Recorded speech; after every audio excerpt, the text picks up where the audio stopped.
I have a story to tell, and it's a long one, so I'm going to make it into three parts. Part one is pre, part two is during, and part three is post. So, obviously, I'm going to start with the pre. As you might know, I'm 23 years old and I've encountered cancer. So, it kind of all started in about May, June of 2024, roughly the Australian winter. I remember waking up on really, really cold nights, and I was sweating. Like I would wake up dripping in sweat, and I'd go to the bathroom, and by the time I come back, I was cold again. I was like, this is so freezing, and why am I sweating? And it went on for a little bit, and then it stopped. So I never saw a doctor for any of that. It was, it wasn't that big of a deal, I guess, until I was working one night and I started getting this itch on my head. So I was kind of like, rubbing my hat against my head, because it's really itchy. And when I got into the car, I felt this like massive itch all over my body. And I was half an hour away from home, so I started driving home and I couldn't stop itching all over my body, my head, over the tummy, over the chest, the arms. I had to half take my shirt off. I had to unbuckle my pants. I was trying to it was that itchy. I could barely drive. I was scared I was gonna crash. So that was, and I got home and I just took a shower straight away, and it was so itchy. That was the worst of it. Although there was another night where I got really itchy. It was like almost an attack, and I was crying, and I couldn't sleep the whole night. I had to sleep on the floor in the lounge room where it was colder. The cold seemed to work, but that was a really bad night as well. I went to the doctor for this because the itching kind of was just constantly every day. Not as bad as those two times, but it was a constant thing. And doctors, I think he thought it was something like scabies or something. So I took a cream for it. That didn't work. Took another cream. Took tablets for months, right? So this is probably, I'm going to have to say 3-4 months. Various times going to the doctor. Couldn't find anything. Generally nothing was helping whatsoever. So then I discovered one morning, I woke up and I slept really badly this night, and I woke up with a bit of chest pain. I was sleeping on my chest, so naturally you wake up with a bit of chest pain. I knew that, and then my arm was kind of sore as well, and under my left armpit there was a lump there. Initially I didn't tell anyone. Initially I thought, it all happened in the same night, so oh man, that's just a bit annoying. Just slept really badly with a bit of chest pain and my body was sore. I did tell my parents and stuff, so maybe I'd say a couple of weeks later, maybe a month later, I went and asked the doctor about it, and also to see if there's any updates on my itching, to see if there's anything else.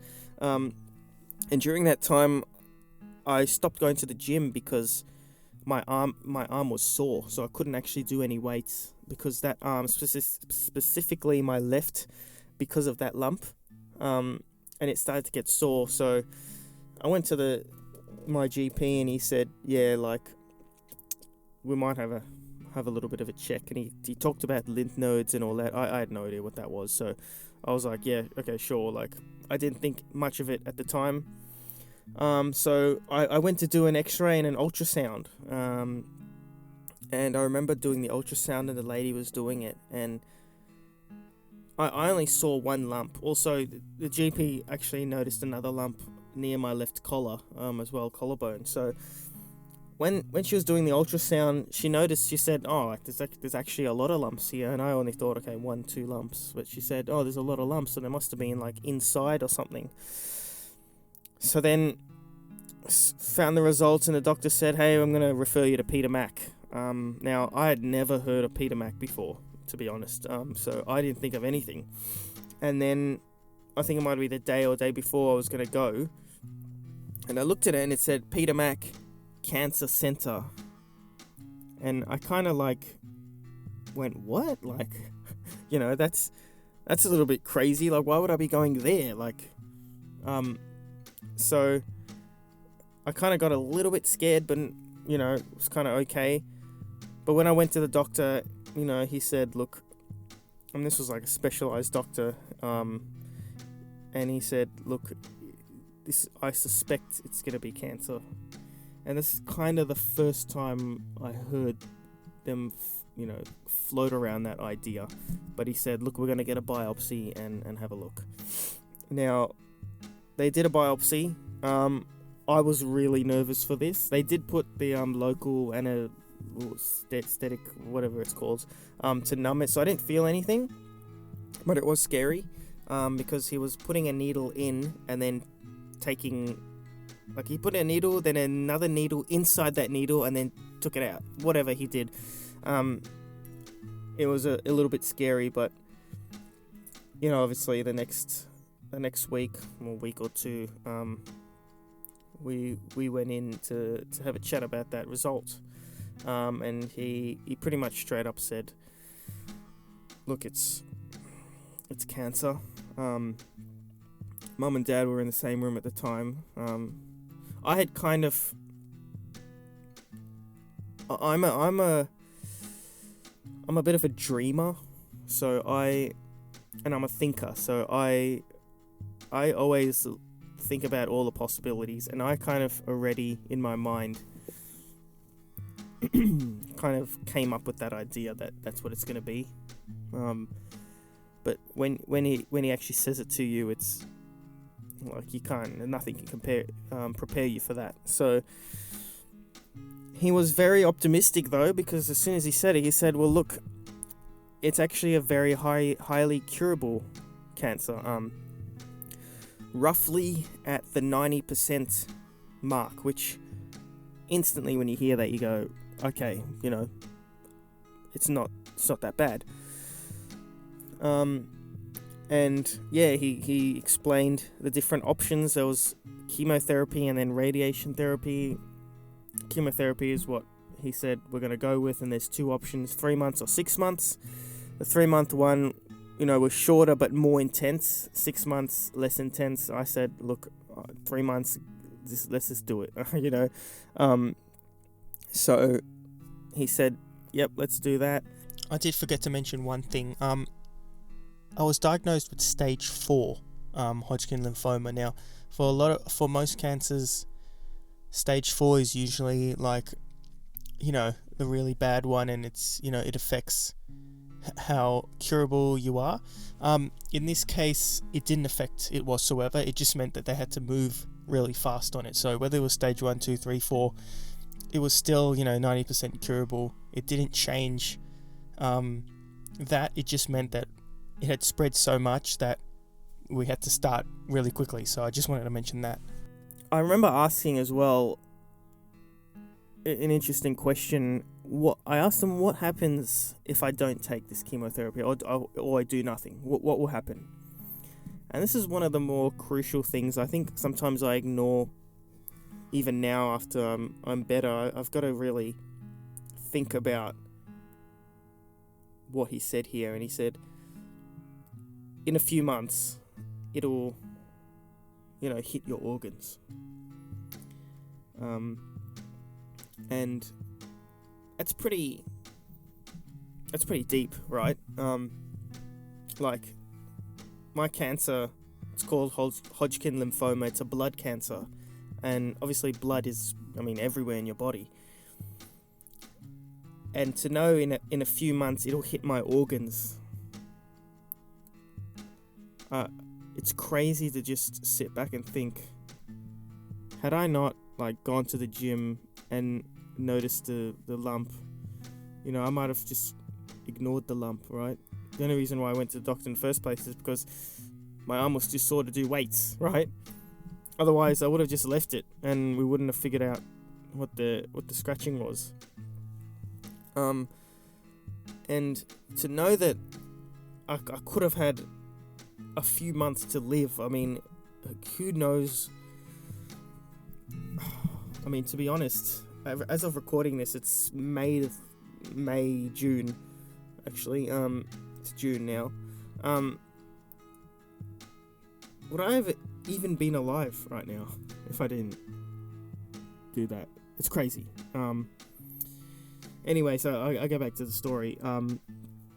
Obviously, telling my parents were with me, and I remember walking out of the office and driving home, about 40-minute drive. I don't think we said a single word to each other until we got home. I will never forget that ride home. I think Dad was driving, Mum was in the back seat. I don't think we talked at all. I can't remember if we ever said any words. We just drove in silence. Came home, picked the sisters up, went to a park or a lake nearby, and I couldn't even have the courage to tell my sisters. And I think my mum and dad jumped in, and we probably sat there for half an hour in silence. It was a very long silence, and I think I might have said this before, but silence and shock are the two words that come to mind when I think of reaction. Because you just can't, what do you say? What do you even say in that situation? Because it is such a shock. It was almost like it was completely random. All of a sudden, bang, that kid you knew has cancer now.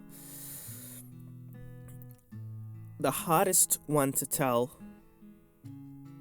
the very hardest person to tell was my grandmother. She's 93. She's nearly 94 now, actually.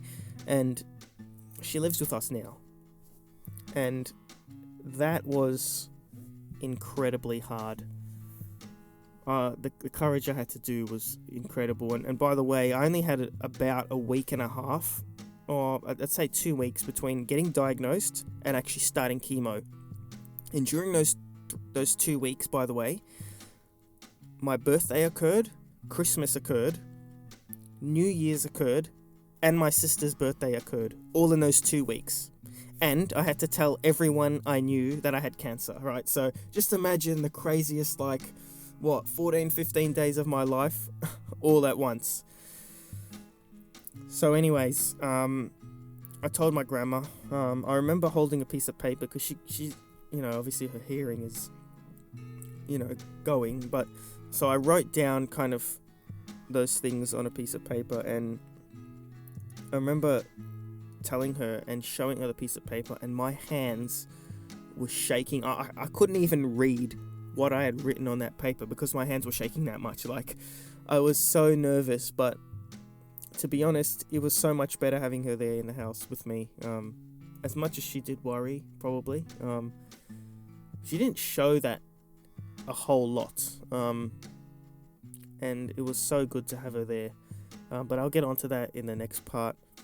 But obviously telling everyone that took a long time, to tell all my friends and family, and obviously telling my friends. I've known one of my friends since, I don't remember, a long time ago, but that was really tough. I had to tell my two friends on Christmas Eve, right? So that's not preferable, but I had to. And I remember after telling them that I'm better, I was like, I'm so sorry. We went to the same cafe after, and I was like to my friends, I'm so sorry I had to tell you such depressing news on Christmas Eve. But I tried to tell them, enjoy your Christmas. But yeah, anyways, that was really tough. But basically, on December the 16th is the day that I got diagnosed. 2 days before my 23rd birthday. Fast forward, January the 6th is when I started chemotherapy. And I don't want to make this video too long, so stay tuned for part 2, where I'll go over my full 3-month journey of cancer. Thank you for listening. This might have been a longer one, but yeah, you think that cancer itself and chemotherapy is bad, the before and after, you could argue it was just as bad. So thanks for listening, and have a great day.